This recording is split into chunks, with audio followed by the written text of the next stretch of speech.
এক ছিল ছোট্ট একটা গ্রাম, নাম তার সোনাপুর। সেই গ্রামে থাকত এক গরিব কৃষক, নাম রহিম। তার নিজের কোনো জমি ছিল না। অন্যের জমিতে দিনমজুর হিসেবে কাজ করেই সে সংসার চালাত। তার সংসারে স্ত্রী আর দুইটি ছোট বাচ্চা। প্রতিদিন ভোরবেলা সূর্য ওঠার আগেই রহিম মাঠে চলে যেত। গরমে ঘাম ঝরত, বৃষ্টিতে ভিজত, কিন্তু সে কাজ থামাত না। দিনের শেষে যা মজুরি পেত, তা দিয়ে চাল, ডাল কিনে পরিবারকে খাওয়াত। তবু অনেক দিন পেট ভরে খাওয়া হতো না। একদিন গ্রামে খরা পড়ল, মাঠে ফসল হলো না, ধান গাছ শুকিয়ে গেল, পুকুরের পানি শুকিয়ে গেল। রহিম চিন্তায় পড়ে গেল, বাচ্চাদের মুখে খাবার তুলে দেবে কিভাবে। সে প্রতিদিন আল্লাহর কাছে প্রার্থনা করত, হে আল্লাহ, একটু বৃষ্টি দাও, আমাদের বাঁচাও। কয়েকদিন পর হঠাৎ আকাশ কালো হয়ে এল, ঝুম বৃষ্টি নামল।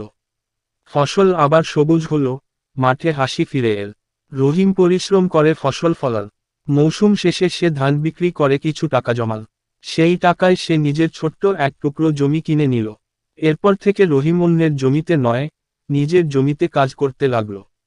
সে বুঝল, ধৈর্য, পরিশ্রম আর বিশ্বাস থাকলে ভাগ্য একদিন বদলে যায়। সোনাপুরের মানুষ এখনো বলে, রহিমের মতো পরিশ্রমী মানুষ যদি সবাই হতো, তাহলে কোনো গরিব থাকতো না। নৈতিক শিক্ষা, পরিশ্রম ও বিশ্বাসের ফল একদিন অবশ্যই পাওয়া যায়।